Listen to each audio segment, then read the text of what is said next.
को न देकर केवल अपनी एकमात्र हितैषी पार्टी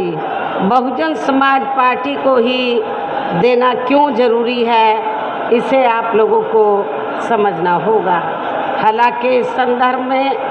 आप लोगों को ये मालूम है कि आज़ादी के बाद शुरू में काफ़ी लंबे समय तक केंद्र व उत्तर प्रदेश सहित देश के अधिकांश राज्यों में भी कांग्रेस पार्टी की ही अकेले यहाँ सरकारें रही हैं, किंतु इनकी गलत नीतियों व गलत कार्य प्रणाली की वजह से ही अब ये पार्टी केंद्र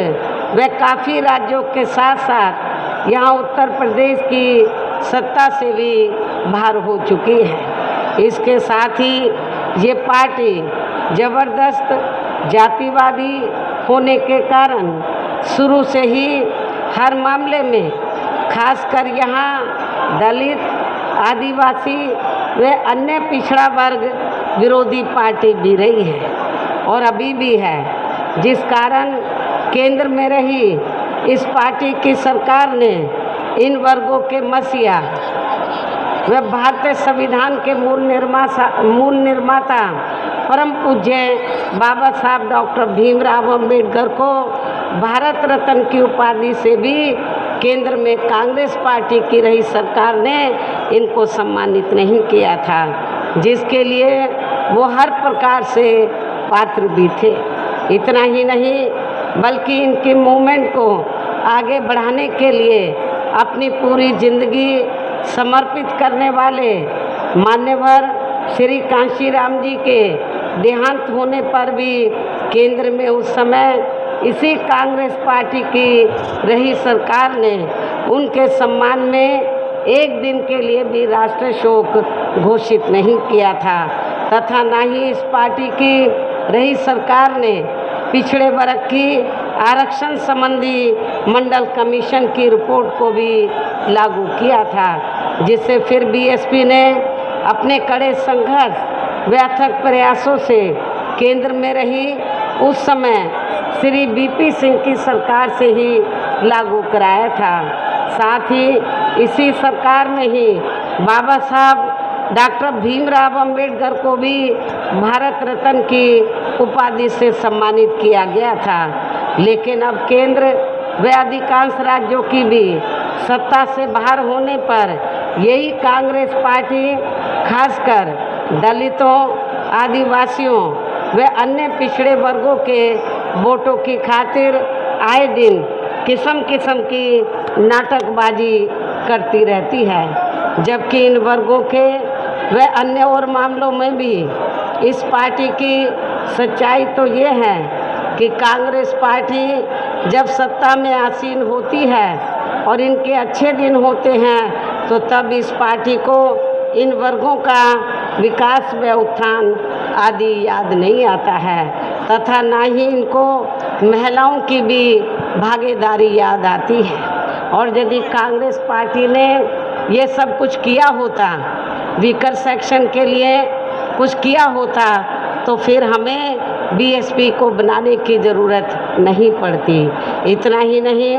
बल्कि इस पार्टी के बाद खासकर यहाँ सपा व बीजेपी आदि की बनी सरकार में भी यूपी की जनता अधिकांश मामलों में काफ़ी ज़्यादा दुखी रही है। सपा की सरकार में तो ज़्यादातर यहाँ गुंडों, बदमाशों, माफियाओं, अराजक तत्वों व सरेआम लूट खसोट करने एवं दंगे फसाद आदि कराने वालों का ही राज रहा है, जिसकी खास वजह से ही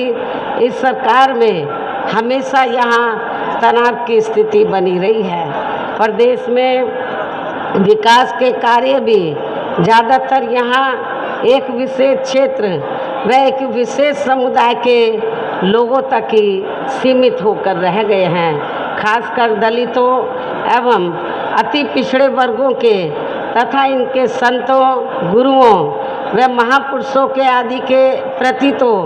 अधिकांश हमें इनका जातिवादी रवैया ही देखने के लिए मिला है, जिसके अनेकों उदाहरण हैं। जैसे श्री अखिलेश यादव की सपा सरकार ने ही प्रदेश में SC व ST का सरकारी ठेकों में आरक्षण खत्म कर दिया था, जिसकी देश में पहली बार यह व्यवस्था BSP की सरकार में ही की गई थी। संसद में सपा ने SC व ST का पदोन्नति में आरक्षण का बिल फाड़ दिया था तथा फिर उसे पास भी नहीं होने दिया था। साथ ही मान्य कोर्ट के निर्णय की आड़ में SC व ST के कर्मचारियों का गलत तरीके से डिमोशन भी कर दिया गया।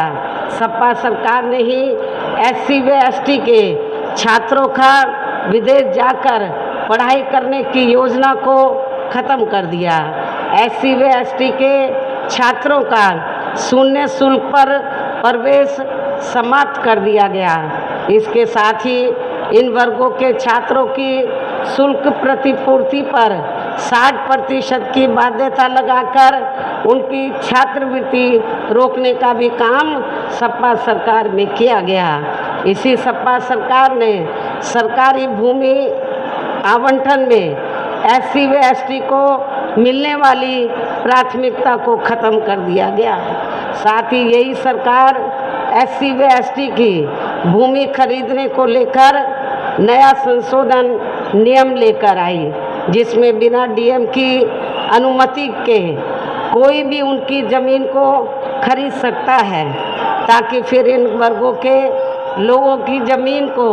आसानी से हथियाया जा सके। ऐसे अनेकों और भी इन्होंने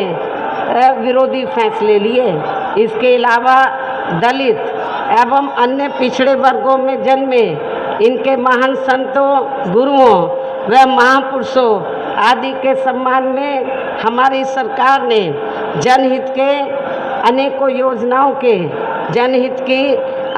योजनाओं के जो नाम रखे थे,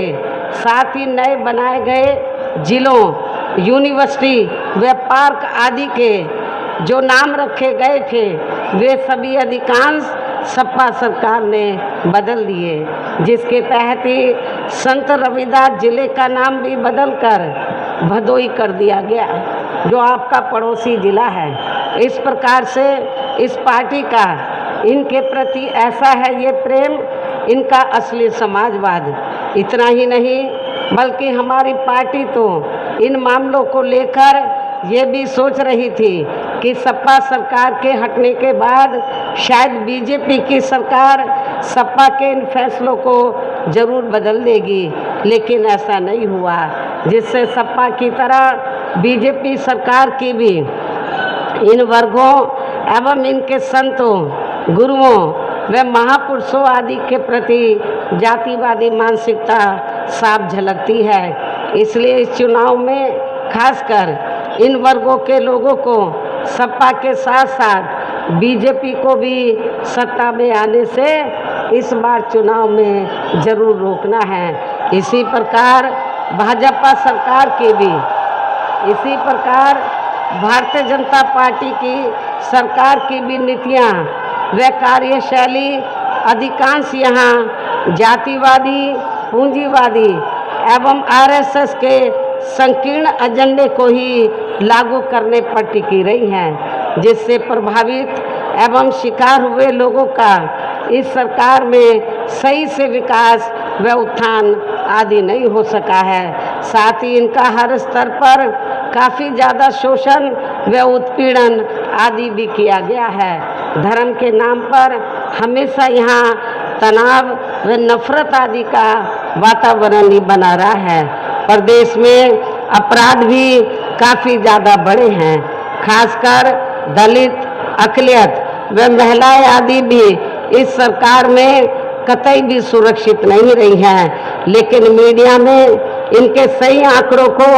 अधिकांश दबा दिया जाता है। इसके अलावा प्रदेश में गरीबों,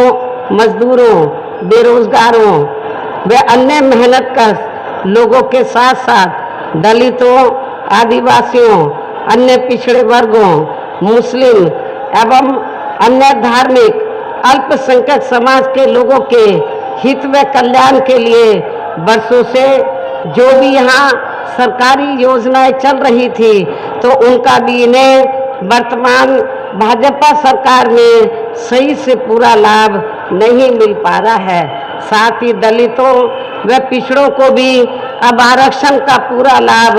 नहीं मिल पा रहा है, क्योंकि अब इस सरकार में, वर्तमान भाजपा सरकार में ज़्यादातर सरकारी कार्य प्राइवेट सेक्टर के जरिए ही कराए जा रहे हैं, जिसमें इनके लिए आरक्षण की कोई भी व्यवस्था नहीं है। सरकारी नौकरियों में भी इनका आरक्षण का कोटा पूरा नहीं किया जा रहा है। मुस्लिम व अन्य धार्मिक अल्पसंख्यक समाज के लोगों के साथ तो बीजेपी की सरकार में अधिकांश यहाँ सोतेला व पक्षपात वाला रवैया ही अपनाया गया है। विशेषकर मुस्लिम समाज तो इस सरकार में सबसे ज़्यादा दुखी रहा है। इतना ही नहीं, बल्कि इस बार बीजेपी की सरकार में अपर कास्ट समाज में से विशेषकर प्रबुद्ध वर्ग में भी खासकर ब्राह्मण समाज हर मामले में अपने आप को काफ़ी ज़्यादा उपेक्षित महसूस करता रहा है। इसके अलावा इनकी गलत आर्थिक नीतियों के कारण यहाँ गरीबी, बेरोजगारी व महंगाई आदि भी काफ़ी ज़्यादा बढ़ी है। इसके साथ साथ उत्तर प्रदेश सहित पूरे देश के किसान भी केंद्र सरकार की गलत नीतियों के कारण काफ़ी ज़्यादा दुखी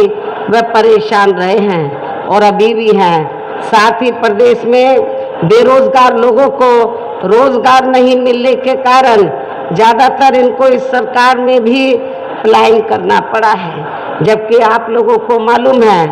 कि यूपी में बीएसपी की ही अकेली एक ऐसी सरकार रही है 4 बार, जिसकी सरकार में यहाँ से बेरोजगार लोगों को पलायन नहीं करना पड़ा है, बल्कि जो पलायन करके चले गए थे वो मेरी सरकार में वापस आ गए।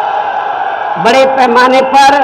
लोगों को रोटी रोजी के साधन मिले। और मैं आप लोग